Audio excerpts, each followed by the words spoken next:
Have you ever noticed how the tightest prisons are often the ones we build inside our own minds?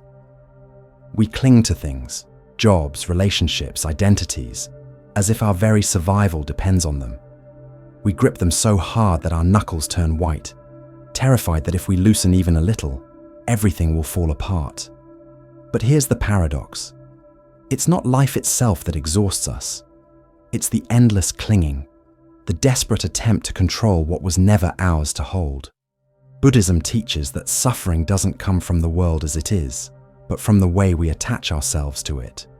Imagine trying to catch water with a closed fist. The tighter you squeeze, the faster it slips away.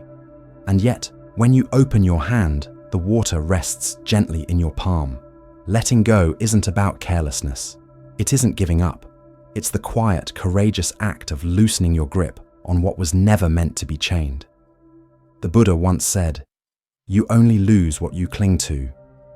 Think about that.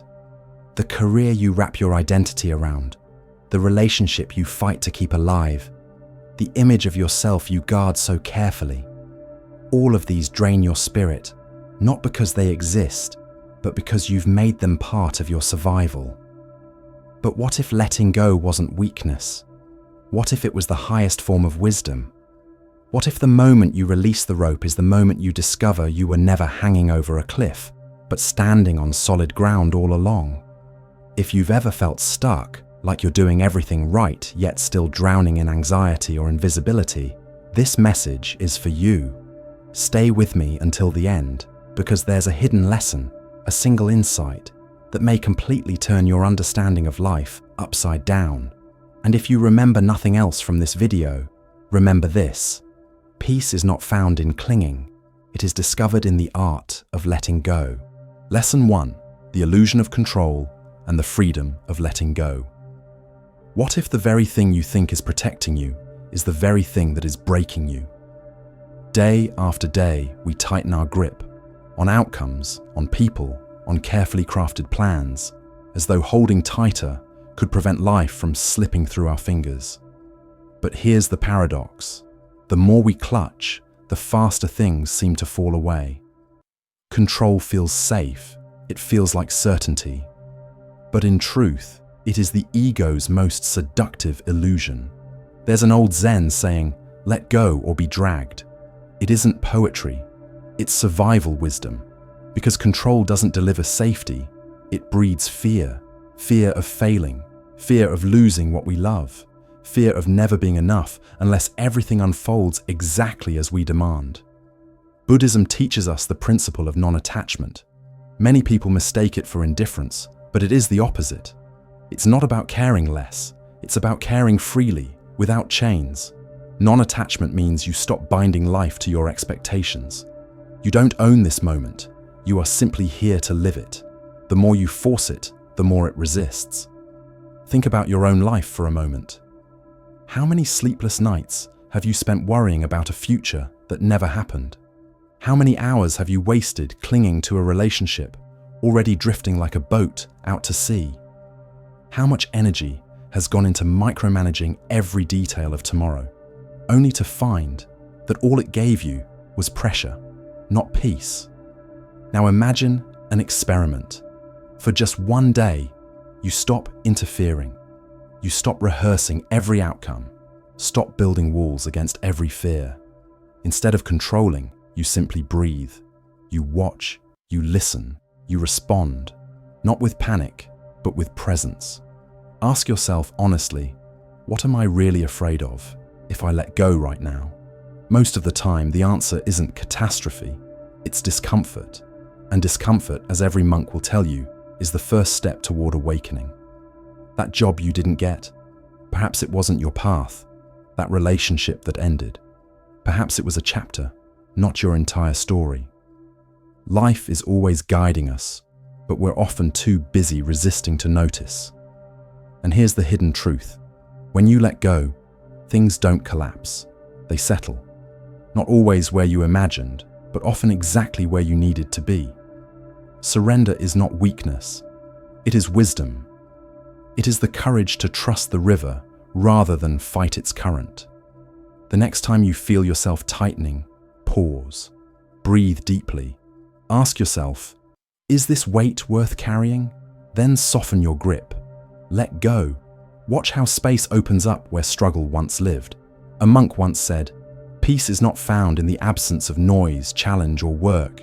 Peace is discovered in the middle of them, when the mind is calm." That calm does not come from control, it comes from trust. So ask yourself, what if letting go is not the end, but the beginning?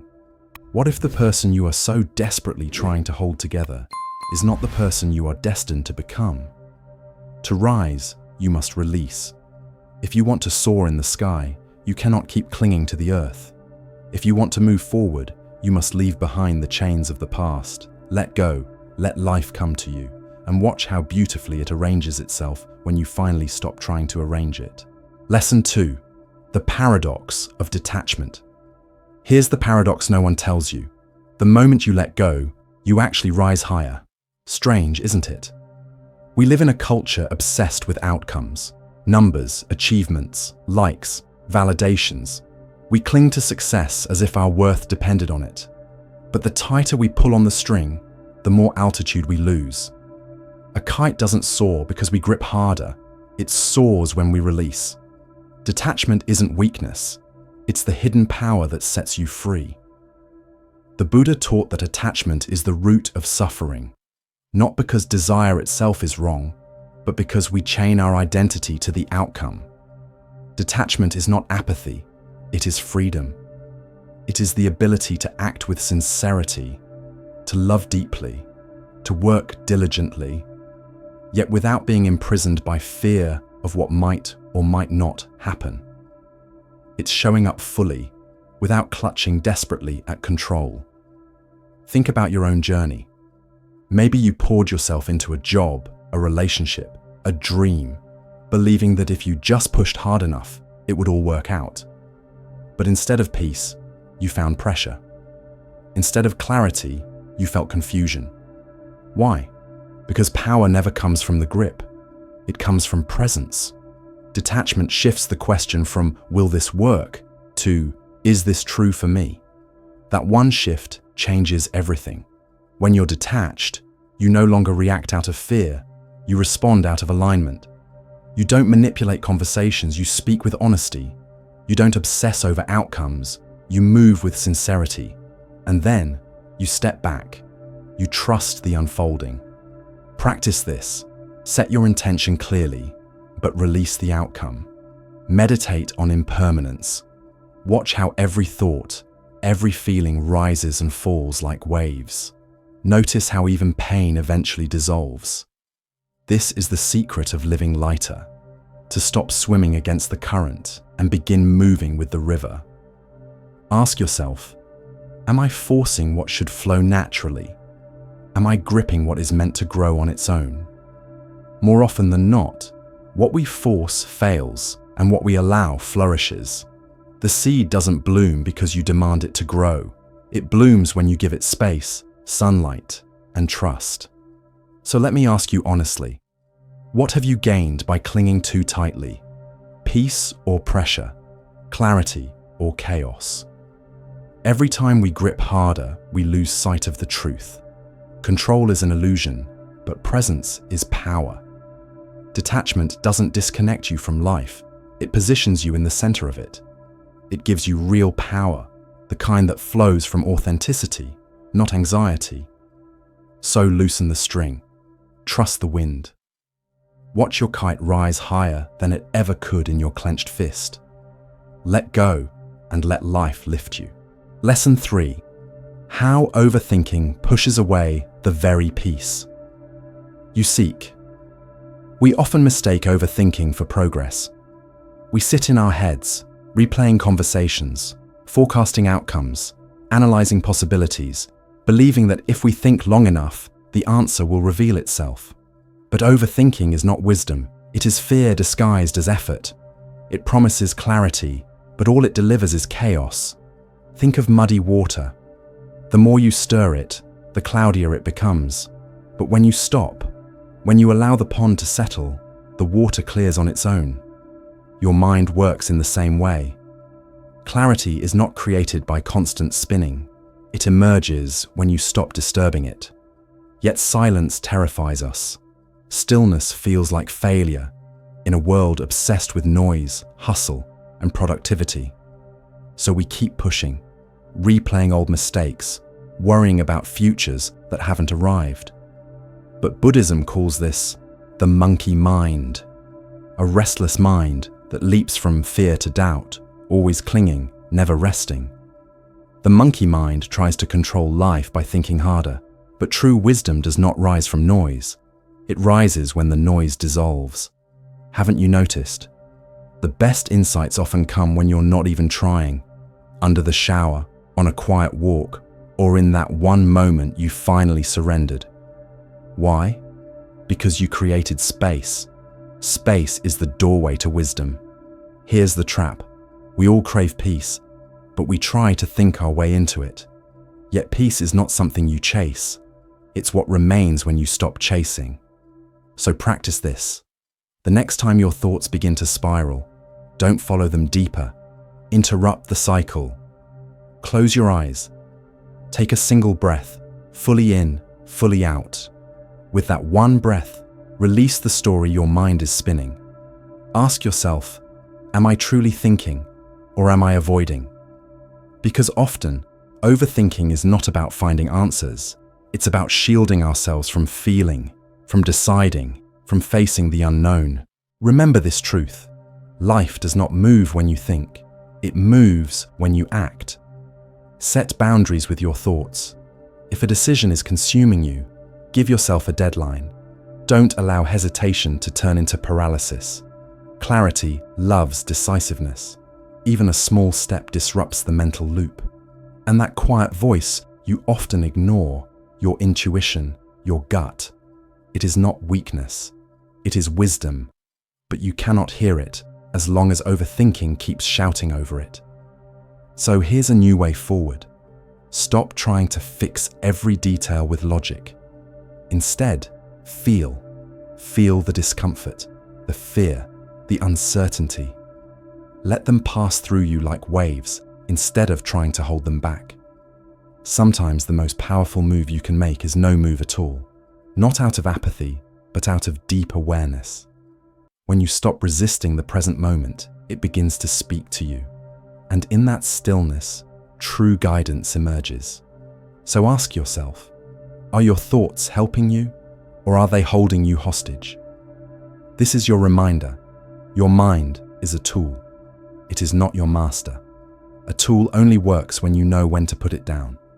Stop stirring. Let the pond clear. Let silence rise. And you will see what was hidden beneath the noise all along. Peace has never been missing. It has been waiting in the stillness, patiently, for you to notice. Lesson 4. Why caring too much backfires. There's a hidden danger in caring too much. On the surface, it looks noble, selfless even. You tell yourself, I care because I love. I care because it matters. But if you look closer, sometimes what we call care is really fear in disguise. Fear of not being enough. Fear of losing control. Fear of being forgotten unless we constantly prove our worth. Think about it. Have you ever tried so hard to protect something that you smothered it instead? We crush dreams with perfectionism, convinced they'll only survive if we control every detail. We suffocate relationships with expectations, measuring them against an invisible standard no one can meet. We strangle our own peace with pressure, believing that unless we hold everything together, it will all fall apart. But here's the paradox. Love, like a flame, cannot grow if you cover it with your hands. It needs air. It needs space. When you cling too tightly, you don't protect the flame, you extinguish it. Maybe you felt this yourself. The exhaustion of being everyone's rescuer. You say yes when your soul is screaming no. You try to manage people's emotions, to heal wounds that were never yours to fix, to carry burdens that were never meant for your shoulders. It feels compassionate, but it's not. It's over-responsibility. And over-responsibility doesn't lead to connection. It leads to burnout, resentment, and emptiness. In Buddhism, compassion, metta, or loving kindness is not about fixing others. It's not about controlling the outcome of someone else's journey. True compassion is presence. It is being with someone without forcing, without managing, without trying to rewrite their story. Real care is not heavy. It's spacious. It's sitting beside someone in their struggle without trying to erase it. It's letting people breathe, letting life breathe, and trusting that growth comes not from your control, but from their own path. Ask yourself, am I trying to be everything for everyone? If the answer is yes, notice that this is not love. It is ego dressed up as service. Your ego wants to be the healer, the pleaser, the one who never fails. But love doesn't demand that role. Love says, I am here with you, even if it's messy, even if I can't fix it. And here's something deeper. When you tie your worth to being understood, validated, or praised, your care stops being unconditional. It becomes a transaction. You start giving, not freely, but out of fear. Fear of not being seen, fear of not being enough. That isn't love. That is fear pretending to be love. So reframe care. Care is not fixing. It is presence. It is the ability to sit quietly with someone without advice, to support without solving, to allow yourself to rest without guilt, to care for yourself, not because you're trying to earn worth, but because you already are worthy. Release the anxious attachment, that constant checking if someone forgot you, that restless replay of conversations, that need to explain yourself again and again. That is not intuition, it's insecurity. And unless you meet it with awareness, insecurity will drain you of the very peace you're longing for. Now ask yourself this, what would happen if you stopped trying to manage everything? What if you trusted that the people you love could survive without your constant intervention? What if you trusted that situations could unfold without your endless supervision? Do you see how much lighter that feels? The irony is, when you stop smothering, your relationships deepen. Why? Because they begin to rest on trust, not tension. Not everything is yours to carry. Let that sink in. You are allowed to care without controlling, to love without losing yourself, to give without grasping. This is real compassion, not the ego's version of it. So pause and reflect. Am I truly caring, or am I managing others under the mask of good intentions? This is your invitation to stop trying so hard, to stop performing for love, to stop proving your worth through exhaustion. You do not need to be perfect to be loved.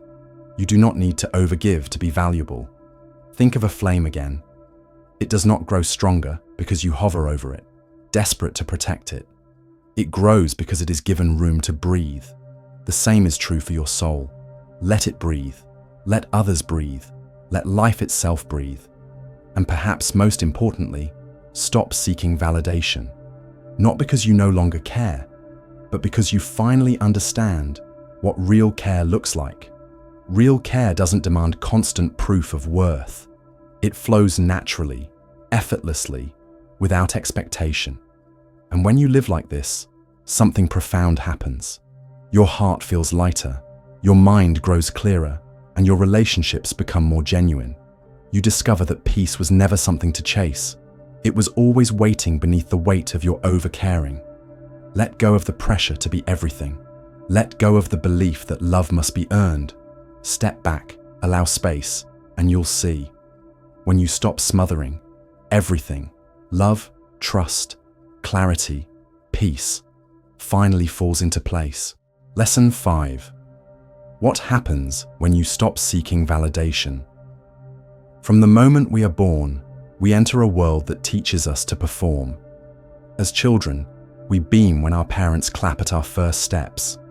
In school, we chase gold stars, grades, and recognition.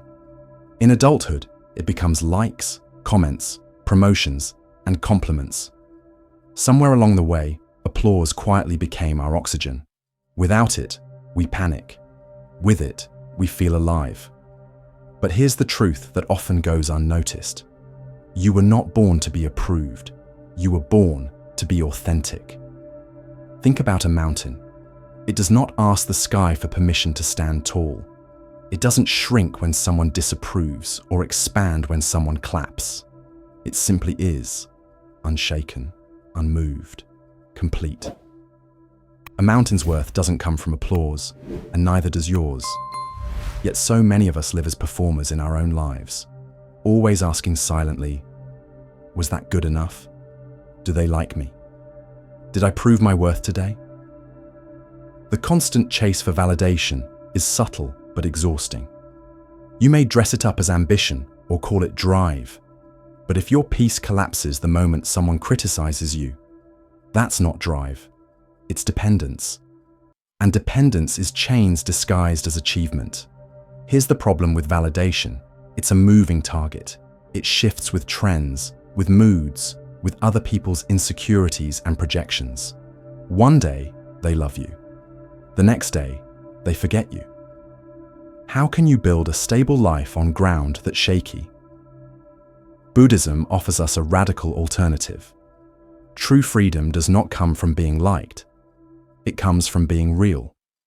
From living in alignment with your values, rather than performing for approval. When you release the craving for validation, you begin to hear your own voice again. You stop asking, do they approve? And start asking, is this true for me? That is where authenticity is born.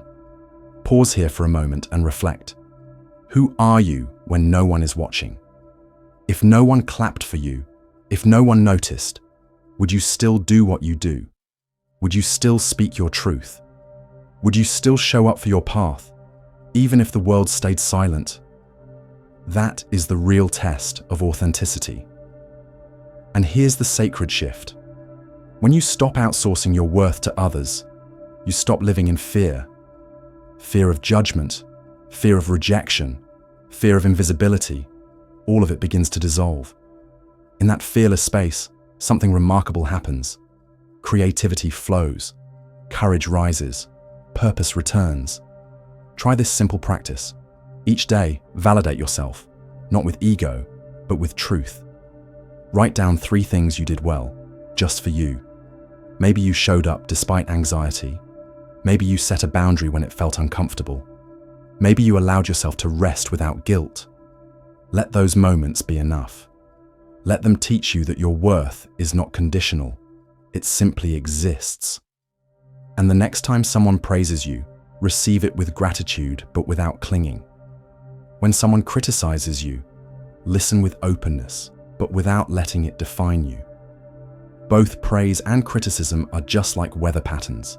They come, they go, they pass. Your essence does not change because of them. Step into solitude, not loneliness, but the sacred space where no one else's opinions echo. In that quiet, you'll meet the version of yourself who doesn't need permission to breathe, the one who doesn't ask for applause before taking the next step, the one who knows that their value is not up for negotiation. So let me ask you directly, are you living for applause or for alignment? Because if you're chasing applause, you will always feel behind. Someone will always clap louder for another. Someone will always withhold the recognition you crave. But when you live in alignment, even your silence will echo with power. You no longer need to be seen in order to see yourself. You no longer need to be validated in order to feel valid. And in that freedom, you become unshakable. Remember, you are not a performer on life's stage. You are the mountain. Tall, whole, complete. You don't need applause to prove your presence. Stand firm, stand true. Because authenticity is louder than any applause, and real peace begins the moment you stop seeking to be approved and start choosing to simply be. Lesson 6, the art of inner anchoring. Most of us spend our lives trying to control everything, our plans, our relationships, our future. We believe that if we just manage hard enough, fix fast enough, and hold on tight enough, then peace will finally arrive. But here's the irony. The more you scramble to force life into the shape you want, the more chaotic your inner world becomes. There is another way. A mindset so simple, so quiet, yet so liberating, that it can shift the way you experience everything. I call it the art of inner anchoring. Some people know it as the whatever mindset, but not from apathy, not from carelessness. This is a deeper kind of wisdom. It whispers, whatever happens, happens. I remain. That doesn't mean you stop caring about life. It doesn't mean you stop setting goals or having dreams. It means you stop tying your peace to the outcome. Because life by nature is unpredictable. Plans will fall apart, people will change, dreams will evolve. The mind will always want to panic, resist, or demand certainty. But what if true peace isn't about making sure everything goes your way? What if it's about staying steady when it doesn't? Think of a mountain. The winds howl around it. Storms crash against it. Seasons change upon it. Yet the mountain does not move. It doesn't argue with the wind. It doesn't resist the storm. It simply remains. This is the power of anchoring. Not indifference, but spiritual confidence. The knowing that you can stand calm and rooted no matter how unstable the world becomes. When you live anchored, something extraordinary happens. You stop overreacting. You stop making everything personal. You start choosing peace over pride. Try this. Practice what Buddhists call radical neutrality. The next time someone says something that triggers you, don't rush to respond. Pause. Observe your reaction instead of obeying it. Ask yourself, does this really need my energy, or only my awareness? Most of the time, awareness alone is enough. Or imagine the next time chaos erupts in your life. Whisper softly, this doesn't define me. Because it doesn't. Your value is not measured by how smoothly life unfolds. It is revealed in how calmly you carry yourself when it doesn't. And here's a spiritual tool people forget: humor. When something goes wrong, when life throws you one of its curveballs, try laughing gently. Shrug. Ask yourself, will this matter in 5 years? If the answer is no, why should it steal 5 hours of your peace today? Sometimes the most enlightened thing you can do is smile at the absurdity of it all. Remember this: peace is not found in answers, but in releasing the desperate need for them. Can you remain calm when everything is changing? That is the real test. Because if your peace depends on stability, you will never know peace. But if your peace is built on presence, surrender, and inner anchoring, then no storm can uproot you. Anchoring yourself in this way doesn't make you passive, it makes you powerful. Because when you stop needing life to bend to your will, you begin to move in harmony with it. You stop resisting and start flowing. You stop breaking against the current and instead let the current carry you exactly where you need to go. So the next time life spins sideways, don't scramble. Don't resist. Take a deep breath and remind yourself, whatever happens, happens. I remain. That is not weakness, it is mastery. Because letting go isn't losing control, it's allowing life to meet you where you truly are. And in that space, clarity returns, strength deepens, and alignment unfolds effortlessly. You become like the mountain, anchored, steady, unshaken. And from that grounded place, everything, peace, wisdom, and strength finally falls into place. Lesson 7. Beyond the prison of thought. You are not your thoughts. At first, this might sound strange, almost impossible to believe. After all, we spend nearly every waking moment listening to that inner voice. It tells us stories, criticizes our choices, predicts the worst, and rarely stops talking. Most people live their entire lives inside this invisible cage, convinced that every word their mind whispers is true. But here's the liberating truth. You are not the voice. You are the awareness that hears it. Imagine the open sky. Clouds drift across it, sometimes soft and light, sometimes dark and stormy. Yet the sky itself is never damaged by the passing weather. Your awareness is that sky. Thoughts are the clouds. Some bring rain, some thunder, some light. But none of them define the vastness behind them. Think about the last time a single thought ruined your day. Maybe it was one harsh comment, one memory of failure, or one fear about the future. That single thought spiraled into hours of anxiety, frustration, or self-doubt. But ask yourself, was the thought truth, or was it simply habit? Many of our thoughts are not reality. They are echoes. Echoes of old conditioning, echoes of fear, echoes of voices we once believed without question. Buddhism teaches that thoughts arise automatically. That part is not your fault, but identifying with them, believing them, that's where suffering begins. You are not the voice saying, "I'm not good enough." You are the one hearing that voice. And the moment you stop attaching to it, something remarkable happens.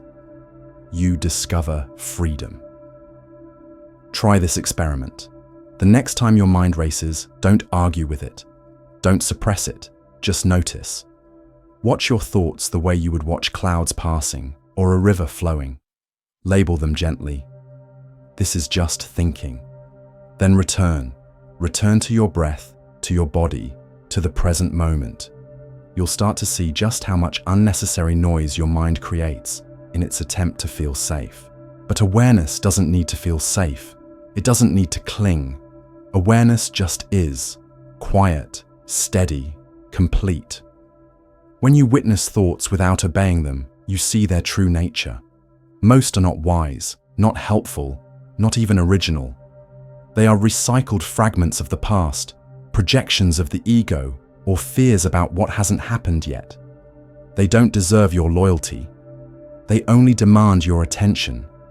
Ask yourself, is this thought helping me, or is it just a habit? When you make this distinction, everything changes.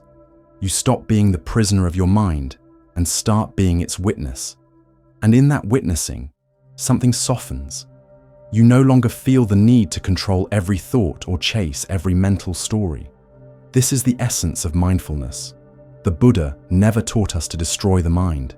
He taught us to understand it, to observe it as you would observe a flame, a river, a bird in flight, without trying to possess it, without being swept away. Clarity doesn't come from thinking harder. It arrives when the mind quiets enough for wisdom to surface. The more you identify with thoughts, the noisier life feels. The more you identify with awareness, the more space you create for peace.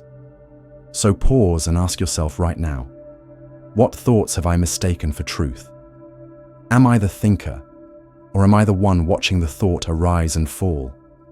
You are not the storm, you are the sky. Vast, endless, untouched by the weather that passes through.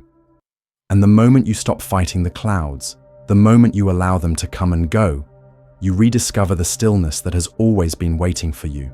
Lesson 8. The strength of surrender. There comes a point in every journey when strength is no longer measured by how tightly you can grip, but by how gently you can release. We grow up being told to fight harder, push more, hold on no matter what. But what if the greatest strength is not in clinging, but in surrender? Imagine a boat fighting against a raging river. The harder it rows, the more exhausted it becomes, until eventually the current drags it under. Yet the moment the rower stops resisting, something remarkable happens. The river carries the boat forward with ease. This is the power of surrender. And let's be clear, surrender is not giving up. It is not apathy or weakness. It is a radical shift from resistance to trust. It is giving in to reality as it is, rather than exhausting yourself trying to make it what it's not. Most of us live in resistance. We fight outcomes, cling to plans, argue with change, and call it ambition. But beneath that striving is often fear. Fear of losing control. Fear of being judged as weak. Fear that if we stop rowing, life will abandon us. But Buddhism teaches us what experience eventually proves. Control is an illusion, and resistance is suffering disguised as effort. Surrender doesn't mean you stop caring. It means you stop suffering over what isn't yours to control. You still act, but your action flows from clarity, not chaos. You still pursue goals, but without chaining your peace to the outcome. You live with presence instead of panic. Pause for a moment and ask yourself, where in my life am I forcing what no longer flows? Is it a relationship that has already shifted? A dream that has changed its form? An identity you've outgrown but still cling to? Be honest, sometimes the rowing isn't progress, it's fear. Try this practice. Breathe in deeply and say to yourself, I don't know, and that's okay. Notice how much space those words create. Notice how much lighter your body feels when you stop demanding certainty. You don't need to know the entire path to take the next step. You only need the courage to stop gripping so tightly. Think back on your own life. The most powerful moments likely weren't the ones you forced into existence.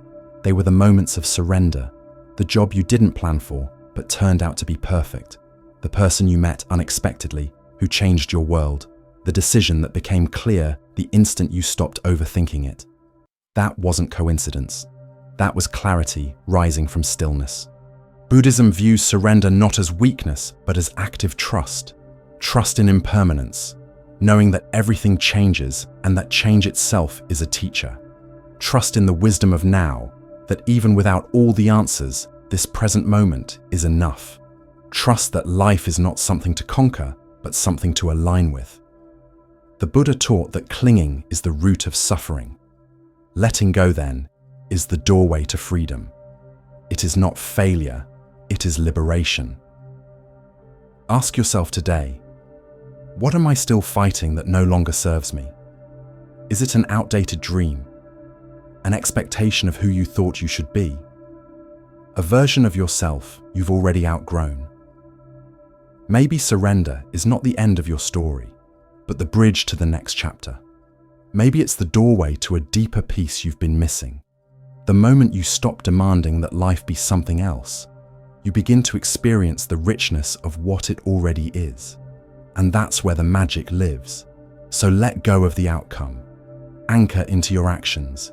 Do what you can, with sincerity and presence, and release the rest. That's not laziness. That's alignment. That's not indifference. That's inner peace. Because when you finally surrender, you realize that nothing is falling apart. Everything is falling into place. Lesson 9, the wisdom of groundlessness. There is a quiet fear that most people never name, the fear of having no ground beneath their feet, that uncertain space where nothing feels steady, where identities dissolve, where plans collapse, and where everything familiar slips away. It feels terrifying, like falling through emptiness. And yet, what if that very space, the space we call groundlessness, is not the end, but the beginning? Look at nature. A tree must release its leaves in autumn before spring can arrive. The caterpillar must dissolve completely inside the cocoon before becoming a butterfly. Transformation requires surrender to groundlessness, but we resist. We cling to what feels solid, our routines, our titles, our relationships, the old versions of ourselves. Not because they are always true, but because they are familiar. Certainty becomes a comfort zone. But truth, real, living truth, resides only in uncertainty. That's why so many feel stuck. It's not that they're on the wrong path. It's that they're waiting for life to become predictable before they dare to step forward. But here is the deeper wisdom. Groundlessness is not the problem, it is the portal. Think back to the most pivotal shifts in your life. Were they carefully planned, perfectly timed, wrapped neatly in certainty? Or did they arrive in the chaos of endings, heartbreaks, unexpected losses? Often the moments we thought were breaking us were actually remaking us. Sometimes falling apart is simply falling into place, but only if you stop resisting. Groundlessness is uncomfortable. It strips away illusions. It demands vulnerability. It confronts the ego. But in Buddhist practice, this space is sacred. Why? because it is where attachments loosen and truth emerges. It is where the false self dissolves and the deeper self awakens. When you no longer demand certainty, you become powerful, because you're no longer bargaining with life. You are meeting it as it is. Try this practice. The next time you feel lost, instead of scrambling for answers, pause. Place your hand on your heart. Breathe deeply and say, "This too is part of the path." Notice how those words soften your fear. You are not lost. You are being reshaped. Stop asking for the map. Become the explorer. Let the silence stretch you. Let the unknown open you. Think of the cocoon again. The caterpillar doesn't negotiate with the process. It doesn't demand proof of wings before it dissolves.